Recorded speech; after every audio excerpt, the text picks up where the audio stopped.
Kabut pagi turun perlahan menyelimuti hamparan sawah Cirebon yang mulai menguning. Embun menetes dari ujung daun padi, menimpa tanah yang retak karena kemarau panjang. Di tengah keheningan itu, seorang pemuda bernama Rudi berdiri menatap cakrawala.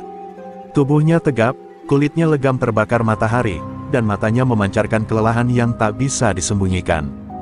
Di tangan kasarnya tergenggam cangkul yang sudah berkarat, simbol perjuangan yang tak pernah selesai.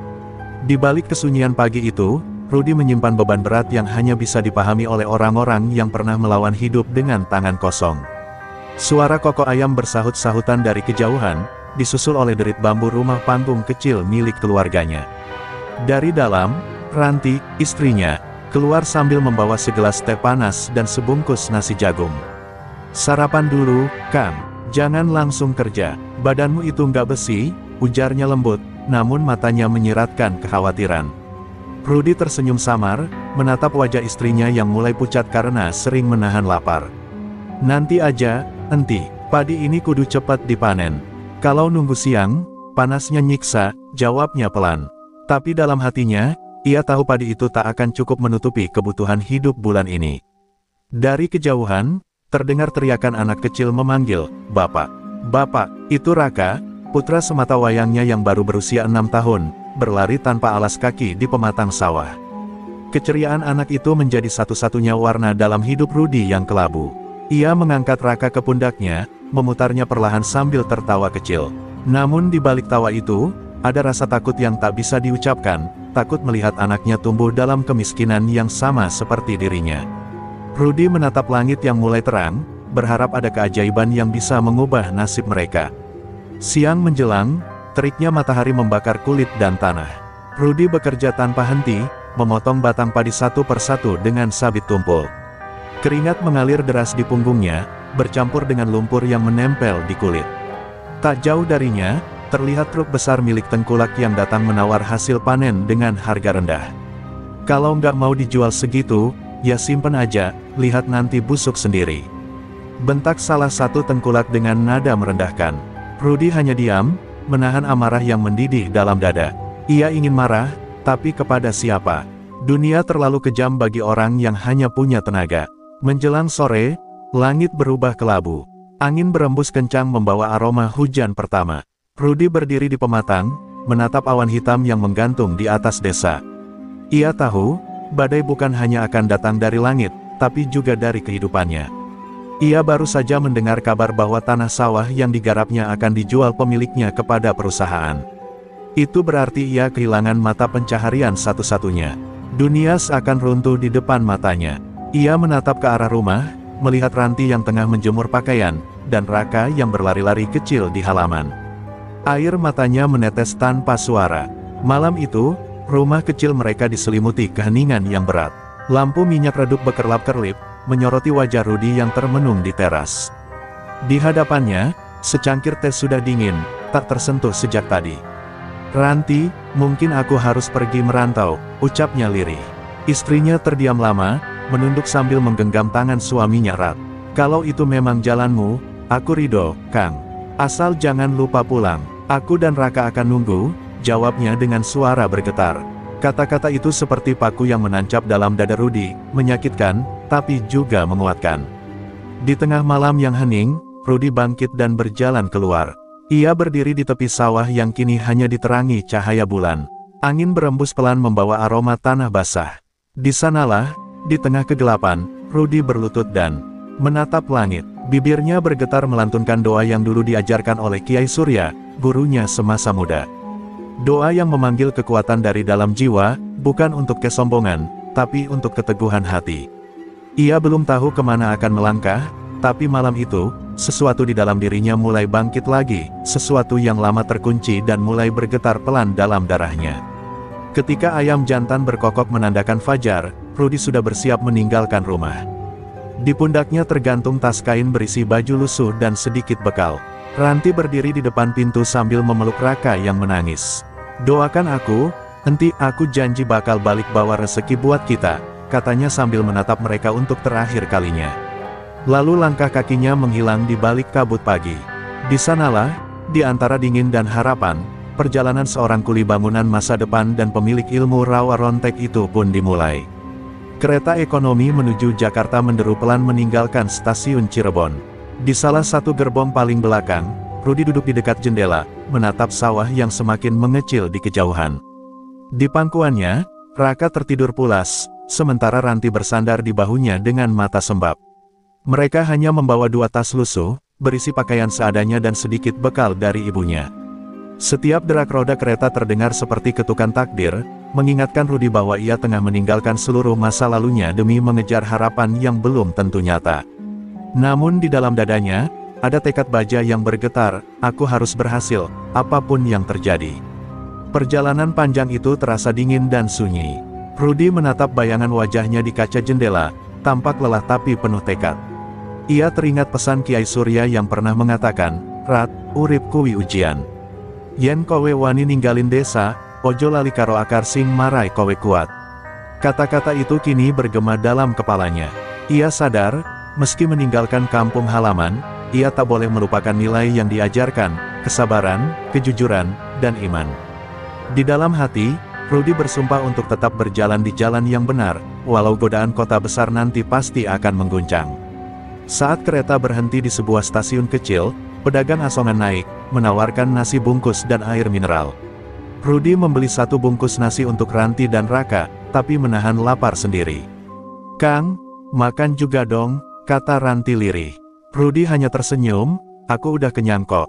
Lihat mereka makan aja, rasanya udah cukup." Ia tahu itu kebohongan kecil, tapi dari sana tampak betapa dalamnya cinta seorang suami yang rela menahan lapar demi 2 orang yang menjadi seluruh dunianya. Menjelang malam, kereta memasuki wilayah Jakarta. Lampu-lampu kota memancar seperti lautan bintang di bumi. Namun di balik kilau itu, Rudi merasakan sesuatu yang lain, tekanan, hiruk-pikuk, dan rasa asing yang menusuk dada. "Inikah Jakarta?" gumamnya pelan. Ia menggenggam tangan Ranti erat, seolah takut kehilangan di tengah keramaian yang tak bersahabat. Hati kecilnya berbisik, di kota ini, orang kuat bukan yang paling besar tenaganya, tapi yang paling tahan menderita. Mereka turun di stasiun Tanah Abang. Udara malam terasa pengap, bercampur aroma bensin dan keringat. Rudi memandang sekeliling, bingung harus kemana. Dari jauh, terlihat deretan kontrakan reyot dan lorong-lorong sempit yang seperti labirin. Seorang tukang ojek menawarkan tumpangan dengan tatapan curiga. Dengan uang pas-pasan, Rudi akhirnya membawa keluarganya menyusuri jalan becek menuju kontrakan berdinding batako di pinggiran pasar. Ruangan sempit itu hanya muat untuk 1 kasur tipis, 1 kompor, dan sebuah ember untuk mandi. Tapi Ranti tersenyum kecil, "Yang penting kita bareng, Kang." Malam itu, suara klakson dan langkah kaki orang berbaur dengan tangis Raka yang belum terbiasa tidur di tempat baru. Rudi duduk di dekat jendela kecil, menatap lampu jalan yang redup. Ia berpikir tentang besok, pekerjaan, makanan, masa depan. Tak ada jaminan, hanya keyakinan. Dalam keheningan itu, ia berdoa lagi, seperti di malam terakhir di desanya, kali ini bukan untuk kekuatan tubuh, tapi untuk kekuatan hati agar tak menyerah sebelum berjuang. Keesokan paginya, Rudi bangun sebelum fajar. Ia berpakaian seadanya, kaos pudar, celana kerja lusuh, dan topi caping yang dibawanya dari kampung. Ia melangkah keluar dengan semangat baru, menapaki jalanan kota yang masih basah oleh embun. Setiap langkah terasa berat, tapi juga penuh harapan. Di dadanya bergetar doa sederhana, "Ya Allah, rezeki hari ini, walau kecil, semoga halal dan berkah." Sinar mentari pertama menembus celah gedung, menyinari wajah Rudi yang berpeluh tapi teguh. Dari kejauhan, suara palu proyek menggema pertanda hari baru dimulai. Ia tak tahu bahwa langkahnya menuju proyek pagi itu akan menjadi awal dari kisah panjang penuh ujian, darah, dan keajaiban. Di sanalah, takdir baru Rudi sang kuli bangunan berhati baja dan pewaris ilmu rawa rontek benar-benar dimulai. Pagi itu, sinar matahari Jakarta menyelinap melalui celah atap seng yang bocor di kontrakan kecil milik Rudi. Dindingnya dari batako kasar, belum diplester, dengan beberapa lubang yang membuat angin mudah masuk. Lantai semen yang dingin menjadi saksi awal perjuangan hidup barunya di ibu kota. Di sudut ruangan, Ranti sedang menanak nasi di atas kompor minyak yang mengeluarkan asap hitam. Raka duduk diam, menggambar di atas kardus bekas mie instan. Rudi berdiri di depan pintu, memandangi jalanan sempit di luar kontrakan, melihat orang-orang sibuk berangkat kerja dengan pakaian rapi, sementara ia sendiri hanya memiliki satu pasang baju lusuh dan sepasang sandal retak. Hari-hari pertama terasa berat. Rudy berkeliling dari satu proyek ke proyek lain, menanyakan pekerjaan. "Maaf, udah penuh, Bang," begitu jawaban yang paling sering ia dengar. Panas terik membakar tengkuknya, keringat menetes bercampur debu jalanan. Namun setiap kali hampir menyerah, ia selalu teringat wajah Ranti dan Raka yang menunggunya di rumah. Ia menatap langit Jakarta dan berbisik, "Ya Allah, jangan biarkan mereka lapar karena aku." Suatu siang, langkahnya terhenti di depan sebuah proyek pembangunan gedung bertingkat. Papan nama bertuliskan, PT Daya Karya Sejahtera, terpampang besar di depan gerbang. Ia memberanikan diri masuk, menanyakan ke mandor. Mandor berperawakan besar, berkulit gelap dan berwajah keras itu menatap Rudy dari ujung kaki sampai kepala. "Kau bisa kerja keras, Bang?" tanyanya ketus. Rudy mengangguk mantap, "Saya biasa kerja di sawah, Pak. Cangkul, angkut batu, semua bisa." Mandor menatapnya sejenak lalu berkata singkat, "Mulai besok datang jam 6. Lihat dulu kuat apa enggak." Itu kalimat singkat yang mengubah nasibnya. Esoknya, Rudy datang lebih pagi dari yang diminta. Ia mulai bekerja di bawah terik matahari, mengangkat pasir, semen, dan batu bata tanpa henti. Punggungnya seperti patah, tapi semangatnya tak pernah surut. Para pekerja lain sempat mengejeknya, "Baru datang udah sok kuat." Namun saat mereka istirahat, Rudy tetap melanjutkan kerja, memanggul karung demi karung. Saat sore tiba, mandor menghampirinya sambil berkata, "Kau kerja kayak mesin, Rat. Mulai besok resmi ikut tim angkut." Senyum tipis muncul di wajah Rudy, bukan karena bangga, tapi karena kini ia bisa membawa pulang uang halal. Sore itu ia pulang dengan langkah lunglai tapi bahagia. Begitu membuka pintu kontrakan, Ranti langsung menyambutnya. "Kang, gimana?" tanyanya cemas. Rudy tersenyum lemah, "Alhamdulillah, diterima kerja. Mulai besok resmi kuli bangunan." Air mata Ranti menetes tanpa bisa ditahan. Ia memeluk suaminya erat, seolah ingin menyalurkan semangat dan doa. Dalam pelukan itu, di sudut ruangan, Raka ikut tersenyum polos, belum mengerti betapa keras perjuangan ayahnya. Namun kehidupan di kota tidak pernah mudah. Upah harian yang kecil sering tidak cukup untuk memenuhi kebutuhan. Kadang mereka hanya makan nasi dengan garam, kadang hanya air putih sebelum tidur. Tapi tidak pernah ada keluhan dari mulut Ranti. Ia tahu, setiap tetes keringat Rudy adalah bukti cinta yang tak terucapkan. Malam-malam mereka habiskan dengan bercerita di bawah cahaya lampu minyak. "Kang, yang penting kita nggak nyerah, ya," ucap Ranti lembut. Rudy hanya mengangguk sambil menatap anaknya yang tertidur, hatinya bergetar antara syukur dan cemas. Beberapa minggu kemudian, Rudy mulai dikenal di proyek sebagai pekerja yang jujur dan kuat. Ia jarang bicara, tapi semua orang menghormatinya. Mandor bahkan sering mempercayakan tugas berat padanya. Namun di balik kesederhanaan itu, kadang Rudy tertegun saat melihat luka-luka kecil di tangannya yang sembuh terlalu cepat. Dalam diam, ia menyadari ilmu lama yang pernah ia pelajari di masa muda masih bersemayam di tubuhnya, ilmu rawa rontek, warisan yang dulu ia kira telah hilang.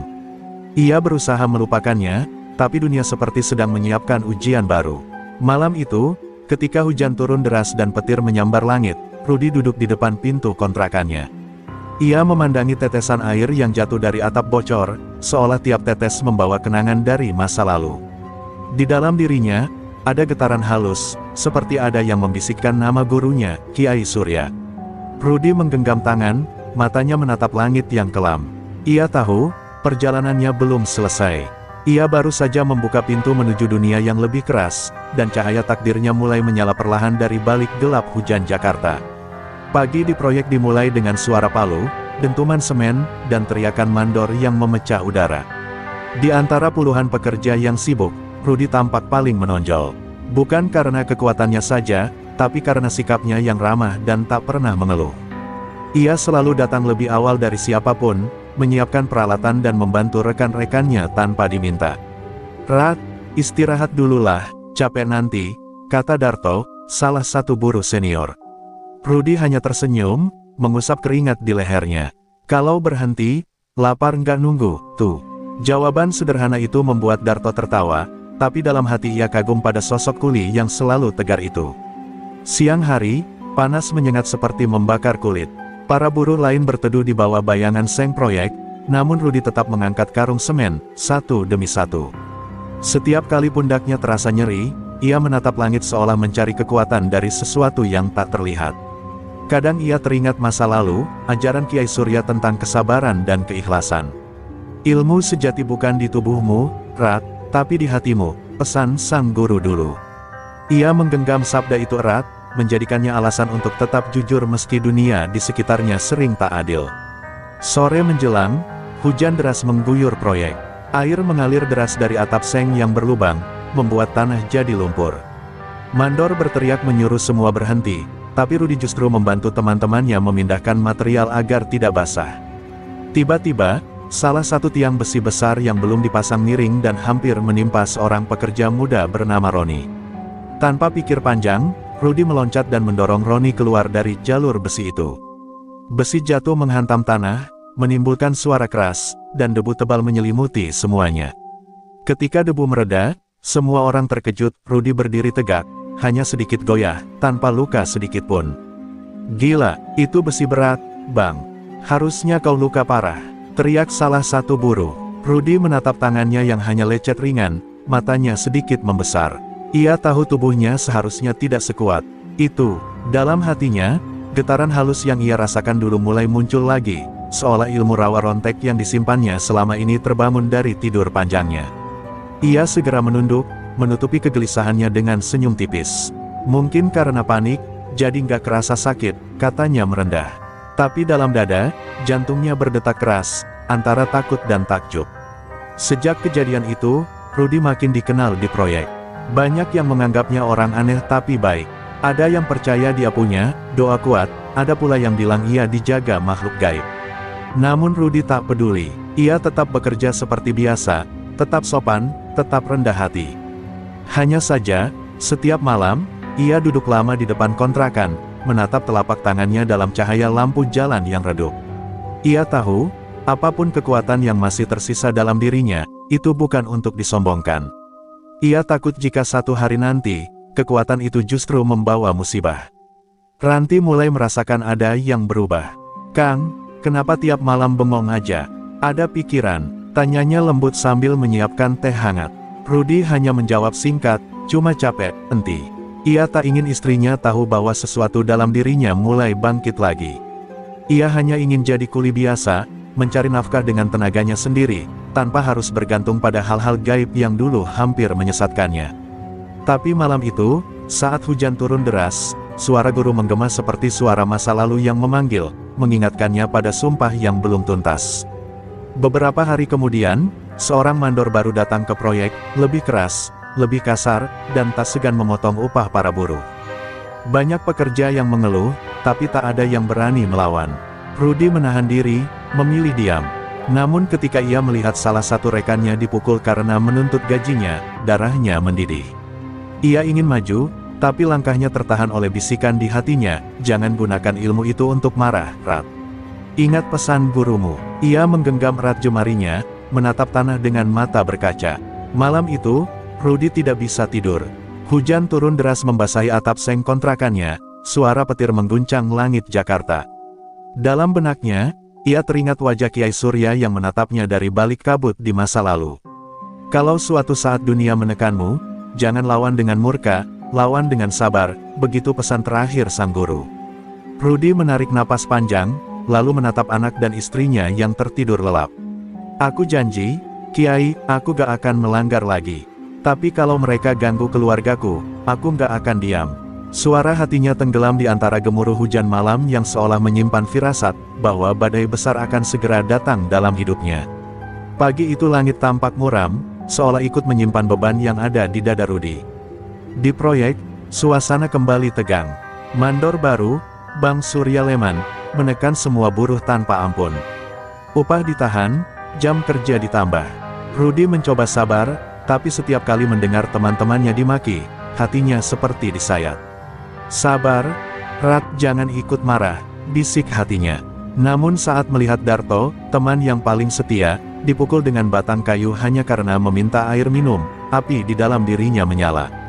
Pandangannya kabur, napasnya berat, dan dari tubuhnya menguar hawa panas yang membuat beberapa pekerja mundur ketakutan. Berhenti, suara Rudy menggelegar, menggema di antara suara mesin dan hujan yang baru mulai turun. Bang Leman menoleh dengan tatapan menantang. "Kau siapa berani teriak di depan gue?" katanya sinis. Tapi sebelum Rudy sempat menahan diri, langkahnya sudah maju, menatap lurus tanpa gentar. Seketika, angin berputar di sekeliling mereka, membuat debu dan serpihan semen beterbangan. Semua buruh yang menyaksikan terdiam. Ada sesuatu dalam diri Rudy yang bukan manusia biasa. Matanya berkilat seolah memantulkan petir. Bang Leman tertawa, mengejek. "Jadi kau mau jadi pahlawan? Hah?" Ia mengayunkan pukulan, tapi tangannya terhenti di udara. Jari-jari Rudy mencengkeram pergelangan tangannya dengan kekuatan tak masuk akal. Seketika wajah Leman berubah pucat. Ia berusaha menarik tangannya, tapi tak bisa. Hujan makin deras, mengguyur tubuh mereka berdua. Rudy melepaskan genggamannya perlahan, tapi bekas tangannya tampak membekas merah membara di kulit mandor itu. Semua orang terdiam, tak ada yang berani mendekat. Rudy sadar, ia baru saja melanggar janjinya sendiri. Malam itu, Rudy duduk sendirian di depan kontrakan, menggigil di bawah rintik hujan. Ia menatap tangannya sendiri yang kini bergetar, seolah menyimpan bara. Kenapa kekuatan ini balik lagi? Gumamnya lirih. Ia memejamkan mata, dan seketika terbayang wajah gurunya, Kiai Surya, berdiri di tengah rawa berkabut. "Rudy, ilmu rawa rontek bukan anugerah, melainkan ujian. Jika kau tak kendalikan, ia akan menelan jiwamu." Suara itu bergema di kepalanya seperti doa yang berubah jadi kutukan. Ranti melihat suaminya dari balik jendela, matanya cemas. Ia tahu Rudy berbeda sejak kejadian di proyek. "Kang, kalau ada yang disembunyikan, ceritakan saja. Jangan dipendam," ucapnya lembut. Rudy tersenyum kaku. "Aku nggak apa-apa, Enti. Cuma capek kerja." Tapi di dalam hatinya, ia berbohong. Ia takut pada dirinya sendiri. Ia tahu, ilmu yang dulu dikubur di rawa itu telah bangkit kembali, dan kali ini ia tidak tahu bagaimana cara menghentikannya. Beberapa hari kemudian, kabar tentang kuli kebal menyebar ke seluruh daerah proyek dan bahkan sampai ke telinga orang-orang pasar. Ada yang penasaran, ada yang iri. Namun di antara mereka, ada sosok yang diam-diam memperhatikan, seorang lelaki tua berpakaian serba hitam yang berdiri di pinggir jalan setiap sore, menatap Rudy dari jauh. Wajahnya misterius, matanya tajam seperti sedang mengenali sesuatu. Suatu malam, ia mendekat dan berbisik pelan, "Akhirnya kutemukan pewaris ilmu rawa rontek yang tersisa." Rudy menoleh, tapi orang itu sudah menghilang di balik hujan. Napasnya tercekat, jantungnya berdetak tak karuan. Siapa orang itu? Dari mana ia tahu? Sejak malam itu, mimpi-mimpinya dipenuhi suara bisikan dari masa lalu, suara Kiai Surya, suara makhluk yang dulu ia lawan, dan suara dirinya sendiri yang terus memanggil, "Rudy, rawa itu belum selesai denganmu." Di saat semua itu terjadi, proyek tempatnya bekerja mulai diguncang kejadian aneh. Semen yang mengeras tiba-tiba retak tanpa sebab, alat berat mogok mendadak, bahkan seorang pekerja mengaku melihat bayangan besar berjalan di antara kabut saat hujan turun. Para buruh ketakutan, tapi hanya Rudy yang tahu apa artinya semua itu. Rawa lama tempat ia dulu menenggelamkan masa lalunya, mulai memanggil kembali. Dan kali ini, ia tak bisa lari. Sore itu matahari mulai condong ke barat, sinarnya memantul di seng proyek yang berkarat. Rudy baru saja menerima gajinya setelah seminggu kerja keras. Tangannya masih berlumur debu semen, namun di wajahnya terukir sedikit lega, setidaknya malam ini ia bisa membawa pulang rezeki untuk anak dan istrinya. Namun ketenangan itu lenyap seketika ketika 3 orang preman mendekat ke pintu gerbang proyek. Salah satunya bertubuh besar dengan bekas luka di pipi kiri, menatap tajam seperti anjing lapar. "Rudy, ada rezeki, kan?" ucapnya dengan senyum sinis. Rudy mencoba tenang. Ia tahu mereka bukan orang baru. Mereka sering datang meminta uang keamanan, memalak para buruh dengan alasan setoran wilayah. Dengan nada rendah ia menjawab, "Bang, gaji saya cuma pas buat makan keluarga. Jangan semua diambil." Tapi sebelum sempat bicara lebih jauh, satu tamparan keras mendarat di pipinya. "Banyak alasan lu," bentak preman itu. Uang di tangannya direbut, dan mereka pergi tertawa di bawah langit jinggayang. Berubah muram. Sejak hari itu, hidup Rudy tak lagi tenang. Tiap minggu, para preman itu datang lagi, menunggu di luar proyek. Kadang mereka memukul buruh lain hanya untuk menakut-nakuti. Mandor pun diam saja, mungkin takut, mungkin sudah bermain dengan mereka. Teman-teman sesama buruh hanya bisa pasrah. Tapi di dada Rudi, amarahnya mulai tumbuh seperti bara yang disiram bensin. Ia mencoba mengingat pesan Kiai Surya, jangan lawan dengan murka, lawan dengan sabar. Namun sabar ada batasnya. Suatu sore, saat hujan turun deras dan para buruh berlarian mencari tempat berteduh, preman-preman itu datang lagi. Kali ini mereka tak hanya meminta uang. Salah satu dari mereka mendorong Rudi hingga terjatuh ke lumpur. Lu pikir lu siapa? Hah? Dengar-dengar lu kebal, ujar mereka mengejek. Semua mata tertuju ke arah Rudi. Ia menatap tanah, tubuhnya gemetar, bukan karena takut, tapi karena menahan sesuatu yang lebih besar dari amarah. Saat tangannya mengepal, tanah di sekelilingnya bergetar pelan, seolah bumi sendiri merasakan murkanya. Ranti yang kebetulan datang membawa bekal makan malam terkejut melihat suaminya dikeroyok. Ia berteriak, "Kang, sudah, jangan dilawan." Tapi suara itu bagai tertiup angin. Hujan semakin deras, dan di bawah guyuran petir, mata Rudi berubah tajam, penuh kilat yang tak manusiawi. Preman pertama mengayunkan besi, tapi pukulannya berhenti di udara, besi itu terpental seolah menabrak tembok tak kasat mata. Orang-orang menjerit ketakutan. Rudi berdiri perlahan, wajahnya datar, air hujan mengalir di pipinya bersama darah dan kemarahan. "Pergi sebelum aku kehilangan sabar," ucapnya datar. Suaranya berat, menggema, dan anehnya membuat udara di sekitarnya terasa dingin. Para preman yang tadinya jumawa kini gemetar. Mereka mundur perlahan, lalu kabur terbirit-birit di bawah hujan. Tak seorang pun berani mendekat. Semua buruh hanya bisa terdiam menyaksikan pemandangan itu, seorang kuli biasa yang berdiri di tengah hujan, dengan aura yang membuat siapapun tak berani menatap matanya. Setelah kejadian itu, proyek sepi. Tak ada preman yang berani datang lagi. Tapi Rudi tidak merasa lega. Ia malah merasa takut, bukan pada siapapun, tapi pada dirinya sendiri. Malam itu ia termenung di depan kontrakan, memandang tangan yang bergetar. "Kenapa kekuatan ini selalu muncul waktu aku marah?" bisiknya. Ranti duduk di sampingnya, menggenggam tangannya erat. "Kang, aku tahu kau bukan orang jahat. Tapi jangan sampai ilmu itu merusak hatimu." Kata-kata itu menembus jiwanya lebih dalam daripada tamparan manapun. Namun di balik ketenangan malam itu, seseorang mengawasi dari jauh, lelaki tua berpakaian hitam yang pernah muncul di proyek. Ia tersenyum tipis di bawah cahaya lampu jalan. Bagus, kekuatannya mulai bangkit sepenuhnya. Waktunya sudah dekat, gumamnya pelan. Rudi tidak tahu bahwa peristiwa di proyek hanyalah awal dari badai besar yang akan menelannya kembali ke dalam rahasia ilmu rawa rontek yang selama ini ia coba kubur dalam diam. Hari-hari berjalan semakin berat bagi Rudi. Sejak kejadian di proyek, para preman memang sempat tak muncul, tapi ketenangan itu tak bertahan lama. Seminggu kemudian, mereka datang lagi, kali ini lebih banyak, lebih berani. Mereka tahu Rudi tak bisa terus melawan, apalagi dengan ancaman akan menyerang keluarganya. Setiap kali gajian, ia dipaksa menyetor sebagian besar uang hasil jerih payahnya. "Kalau berani nolak, kontrakanmu kami bakar," kata salah satu preman dengan tatapan tajam. Rudi hanya bisa menunduk, menggenggam uang lusuh di tangannya. Dalam hatinya, ada badai besar yang ia tahan mati-matian agar tak meledak. Malam-malam di kontrakan terasa semakin sunyi. Kadang terdengar isak kecil Ranti dari dapur ketika tahu beras di wadah sudah hampir habis. Rudi hanya bisa diam, menatap. Lantai tanah yang retak, hatinya pun terasa retak sama seperti itu. "Proyek lagi sepi, enti?" katanya setiap kali Ranti bertanya. Ia tak tega menceritakan yang sebenarnya. Ia takut melihat wajah istrinya berubah sedih, takut anaknya mendengar bahwa ayahnya dipalak tanpa daya. Dalam kesunyian malam, ia berzikir, berharap Allah memberinya kekuatan untuk tetap waras di tengah tekanan yang semakin menyesakkan dada. Suatu malam, hujan turun deras. Air mengalir deras di selokan kecil depan kontrakan. Rudi duduk termenung di beranda, ditemani rokok yang tinggal separuh. Angin dingin berembus, membawa kenangan masa lalu, saat ia dulu menjadi murid Kiai Surya di tepi rawa berkabut. "Jangan biarkan amarahmu memimpin tanganmu, Rudi. Kalau kau kalah pada emosi, ilmu itu akan mengambil alih." Kata-kata itu menggema di kepalanya.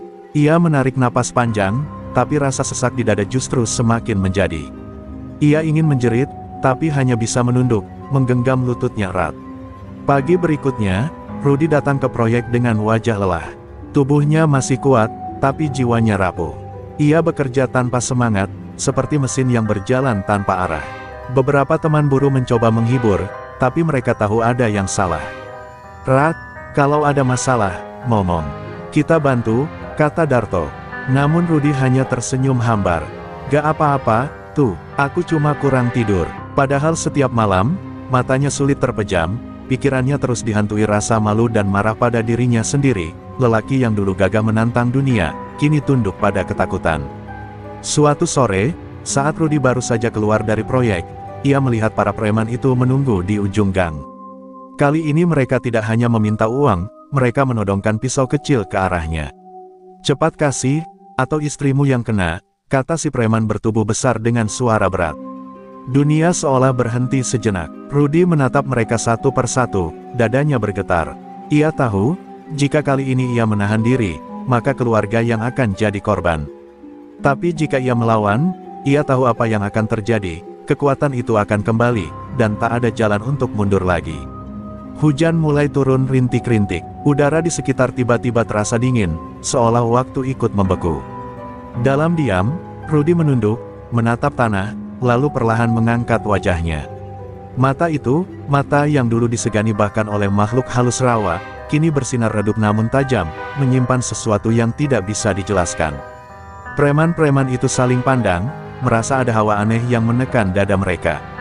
Rudy menggenggam erat uang di tangannya, lalu melemparkannya ke tanah. "Ambil, tapi jangan pernah sentuh keluargaku," katanya pelan namun tegas.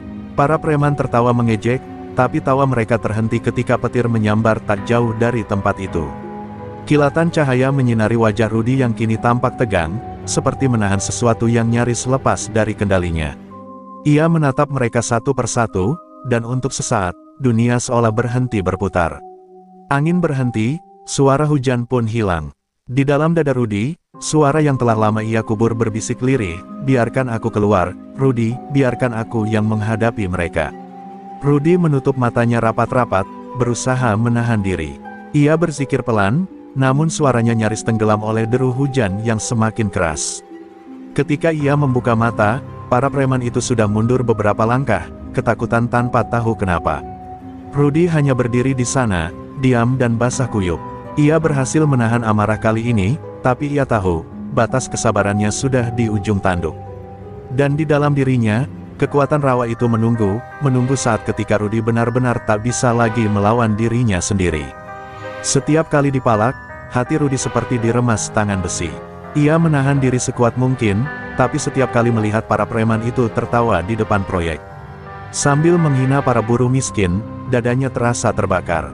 Dalam dirinya, dua suara terus bertarung. Suara pertama lembut dan menenangkan, mengingatkannya pada pesan Kiai Surya untuk tetap sabar dan tawakal. Namun suara satunya lagi, gelap dan menggelegar, terus memprovokasi, "Sampai kapan kau diam, Rudy? Mereka injak harga dirimu, mereka sakiti keluargamu. Hancurkan mereka." Dua kekuatan itu beradu di dalam dadanya seperti badai yang tak pernah reda. Malam-malamnya berubah jadi mimpi buruk. Kadang ia terbangun dengan tubuh gemetar, keringat dingin membasahi bantal. Dalam mimpinya, ia berdiri di tengah rawa berkabut, dan di depannya sosok dirinya sendiri, tapi dengan mata merah menyala. Sosok itu berkata, "Kau yang takut, aku yang kuat. Biarkan aku ambil alih." Rudy terbangun sambil menjerit, memegangi dadanya. Ranti sering terbangun juga, memeluk suaminya erat sambil berbisik, "Kang, istighfar, tolong jangan larut." Tapi Rudy tahu, pertempuran itu sudah lebih dari sekadar batin. Itu adalah perang antara nurani dan kekuatan yang pernah ia sumpahi takkan digunakan lagi. Pagi hari di proyek tak lagi sama. Rudy bekerja dengan wajah murung, hampir tak pernah bicara. Para buruh lain mulai menjauh, takut melihat perubahan pada dirinya. Dulu dia ramah, sekarang pandangannya kosong, bisik salah satu dari mereka. Bahkan mandor pun memilih tak banyak bicara padanya. Di sela pekerjaannya, Rudy sering berhenti dan menatap telapak tangannya. Kadang ia merasa telapak itu berdenyut, seperti ada sesuatu yang ingin keluar dari dalam urat nadinya. Ia menepuk dada, berusaha menenangkan diri, tapi getarannya makin sering datang setiap kali ia ingat wajah Ranti dan Raka yang hidup serba kekurangan. Suatu sore, saat ia duduk di bawah pohon tua dekat proyek, Darto datang menghampiri. "Rat, kalau kau butuh bantuan, kita buru-buru lain bisa urunan lawan preman itu. Jangan tanggung sendiri." Rudy menatapnya lama, lalu menggeleng pelan. "Tuh, aku gak takut mati. Tapi aku takut salah langkah. Kalau aku lepas kendali, bukan cuma mereka yang celaka." Darto bingung mendengar kata-kata itu. Ia tak tahu bahwa sahabatnya sedang menahan sesuatu jauh lebih berbahaya dari sekadar emosi manusia biasa. Malamnya, langit gelap tanpa bintang. Hujan turun perlahan, menetes di atap seng kontrakan seperti irama doa yang tak dijawab. Rudy duduk di beranda, memandangi lampu jalan yang berkelap-kelip. Ia berzikir, mencoba menenangkan diri, tapi kalimat suci itu seperti tenggelam di antara bisikan yang lebih kuat. "Rudy, darahmu sudah terikat dengan rawa. Kau tak bisa lari selamanya." Tubuhnya bergetar, matanya perlahan berubah sayu. Ia menatap langit dan menangis dalam diam. "Ya Allah, aku ini manusia biasa, kenapa cobaan ini begitu berat?" Ranti keluar dari dalam rumah, membawa selimut untuknya. "Masuk, Kang, nanti sakit." Rudy menatap istrinya lama. Ada cinta, tapi juga ketakutan dalam pandangan itu. Ia ingin jujur, ingin mengatakan bahwa mungkin suatu hari nanti, dirinya bukan lagi orang yang sama. Tapi kata-kata itu tertelan di tenggorokan. Ia hanya tersenyum lemah dan berkata, "Aku janji, nanti, apapun yang terjadi, aku akan lindungi kalian." Ranti tak tahu, di balik janji itu tersimpan niat berbahaya yang mulai mengakar di hati suaminya. Malam itu Rudy tak tidur. Ia berjalan pelan keluar rumah menuju jalan sepi di belakang kontrakan. Angin malam dingin menusuk tulang, tapi pikirannya justru membara. Di ujung gang, ia berhenti dan mengepalkan tangan. "Cukup," gumamnya pelan. "Kalau mereka datang lagi, aku takkan diam." Dalam kegelapan, matanya memantulkan cahaya samar petir di langit, dan di balik sinar itu, ada bayangan samar Kiai Surya yang tampak kecewa. Tapi kini Rudy sudah terlalu jauh, pertarungan batin itu perlahan mulai dimenangkan oleh sisi yang kelam. Dan ketika fajar menyingsing, Rudy masih duduk di sana, sendirian. Wajahnya terlihat tenang, tapi di balik tenang itu ada keputusan besar yang baru saja ia buat. Hari itu, ia bukan lagi Rudy yang hanya menunggu takdir. Hari itu, ia siap menghadapi siapapun yang berani menindas meski harus mengorbankan sesuatu yang selama ini ia jaga, jiwanya sendiri. Sore itu, udara terasa berat. Langit tampak seperti menahan sesuatu, gumpalan awan hitam menggantung rendah di atas proyek, dan suara petir sesekali menggema dari kejauhan. Rudy berdiri sendirian di area proyek yang sudah sepi. Angin membawa bau tanah basah, tapi juga rasa gelisah yang tak bisa dijelaskan. Ia baru saja menyelesaikan pekerjaan terakhirnya ketika 3 sosok muncul dari arah gerbang. Mereka adalah preman yang selama ini memeras para buruh, wajah mereka tampak lebih bengis dari biasanya. "Rudy, kau pikir kami bisa ditolak mentah-mentah begitu aja?" bentak salah satu sambil menendang kaleng besi di depannya. Rudy menatap mereka tanpa ekspresi. "Aku sudah bilang, uang buruh bukan untuk kalian. Pergilah sebelum aku kehilangan sabar." Suaranya tenang, tapi mengandung getaran yang aneh, seperti gema dari kedalaman yang tak terlihat. Preman bertubuh besar tertawa sinis, lalu mendorong Rudy hingga terjatuh ke tanah berlumpur. Lumpur menempel di bajunya, tapi ia tak bergerak. Hening sejenak, lalu perlahan, Rudy berdiri. Matanya menatap tajam ke arah mereka, napasnya berat, dan dalam diam, bibirnya bergetar mengucap doa wirid lama, doa yang dulu diajarkan Kiai Surya, tapi kini terasa berbeda. Tiba-tiba angin berhembus kencang. Daun-daun beterbangan, pasir berputar membentuk pusaran kecil di sekitar Rudy. Langit menggelap seketika, hujan mulai turun deras, dan petir menyambar di kejauhan. Ketiga preman itu sempat mundur setapak, merasa ada sesuatu yang tidak wajar. "Apa-apaan ini?" teriak salah satu dari mereka. Tapi sebelum mereka sempat bergerak lebih jauh, udara di sekitar Rudy bergetar seperti diguncang kekuatan tak terlihat.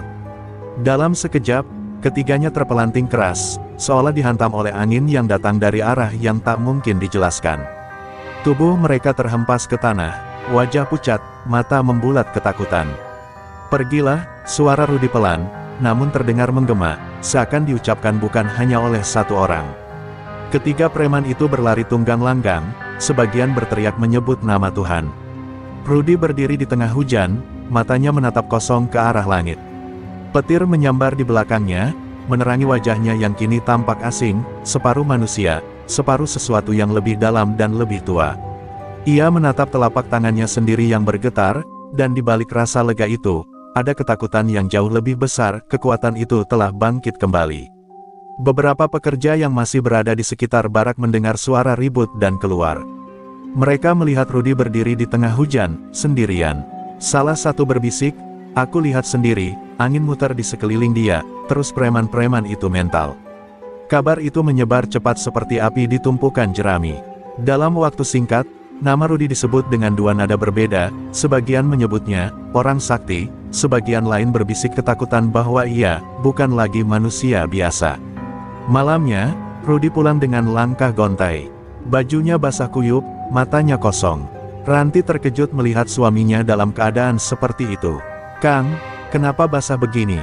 Ada apa?" tanya Ranti panik. Rudy hanya menjawab lirih, "Aku sudah mencoba sabar, Enti, tapi sabar juga punya batas." Ia lalu duduk di lantai, menunduk, menatap kedua tangannya. Ia tahu, malam ini ia telah menyeberangi batas yang dulu ia janjikan tak akan pernah disentuh. Ketika Ranti menyiapkan air hangat, Rudy menatap keluar jendela. Di luar sana, langit masih berkilat, seolah murka belum selesai. Dalam hatinya, Rudy merasa tenang sekaligus bersalah. Ia tahu para preman itu pantas mendapat pelajaran, tapi mengapa rasanya ada sesuatu yang lain, sesuatu yang jauh lebih gelap, ikut bangkit bersamaan dengan kemarahannya. Apa ini ujian, atau peringatan? Gumamnya pelan. Di kejauhan, petir terakhir menyambar, membelah langit menjadi dua. Getarannya terasa sampai ke tanah. Di balik gemuruh itu, seolah terdengar bisikan lembut dari rawa yang dulu pernah ia kunjungi, "Selamat datang kembali, Rudy." Ia memejamkan mata, air hujan masih menetes dari rambutnya. Langit telah mengguncang, tapi yang lebih mengerikan, kini jiwanya pun ikut berguncang. Rudy terduduk di tengah hujan yang mulai reda, tubuhnya lemas dan dingin menusuk tulang. Lumpur menempel di sekujur bajunya, namun yang lebih berat adalah beban di hatinya. Ia tahu betul bahwa malam itu ia telah melanggar batas yang dulu diikrarkan di hadapan gurunya, Kiai Surya, pantangan untuk menggunakan ilmu rawa rontek demi amarah atau kepentingan diri. "Ampuni aku, Kiai, aku tak mampu lagi menahan," bisiknya lirih. Dalam benaknya, wajah Kiai Surya terbayang, teduh, tapi penuh wibawa, seakan tengah menatapnya dengan sorot kecewa. Malam itu, setelah memastikan Ranti dan Raka tertidur, Rudy mengambil wudhu dengan air hujan yang masih menetes dari genting. Ia lalu sujud di atas sajadah tua pemberian sang guru. Sujudnya lama, sangat lama, hingga air mata bercampur dengan air hujan yang menetes dari atap. Ia memohon ampun, bukan karena takut akan kutukan ilmu, tapi karena takut kehilangan keberkahan dari doa gurunya. "Kalaupun harus kehilangan kekuatan ini, biarlah, asalkan engkau masih menjaga keluargaku," lirihnya di antara tangis yang nyaris tak bersuara. Keesokan harinya, matahari bersinar cerah seolah tak terjadi apa-apa. Tapi suasana di proyek berbeda. Para pekerja berbisik-bisik setiap kali Rudy lewat. Ada yang menatap dengan kagum, ada yang menunduk dengan takut. Mandor yang biasanya galak kini berbicara dengan sopan. "Rat, kalau ada yang ganggu lagi, bilang aja ke saya ya," katanya dengan canggung. Rudy hanya tersenyum samar. Ia tak merasa bangga, justru malu. Ia tahu, kekuatan itu bukan untuk disombongkan, melainkan untuk dijaga seperti amanah yang suci.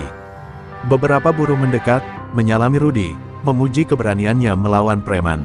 Tapi Rudy hanya menunduk, menepuk bahu mereka sambil berkata pelan, "Saya ini bukan siapa-siapa. Kalau kita benar, jangan takut.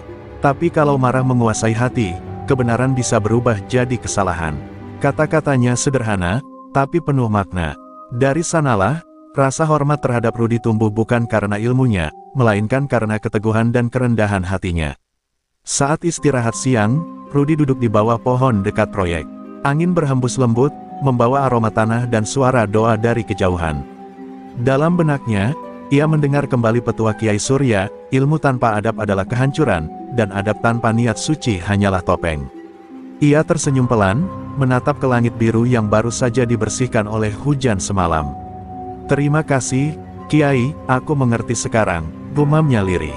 Hari demi hari berlalu, Rudy kembali bekerja seperti biasa.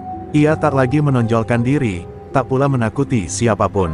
Tapi ada ketenangan baru dalam dirinya, ketenangan seorang lelaki yang telah berperang, bukan dengan musuh di luar, melainkan dengan ego dan amarah di dalam hati. Para pekerja sering melihat Rudy salat di sudut proyek dengan khusyuk, bahkan kadang membaca wirid di tengah suara bising mesin. Ada wibawa baru yang terpancar, lembut tapi tegas, seperti air yang jernih namun dalam.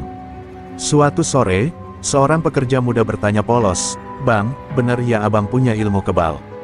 Rudy tersenyum kecil, "Kalau hati kita lurus, semua orang bisa jadi kebal, kebal dari takut, kebal dari godaan, dan kebal dari sombong." Anak muda itu mengangguk pelan, mungkin belum sepenuhnya mengerti. Tapi di mata Rudy, jawaban itu bukan sekadar kata-kata, melainkan pelajaran hidup yang baru benar-benar ia pahami.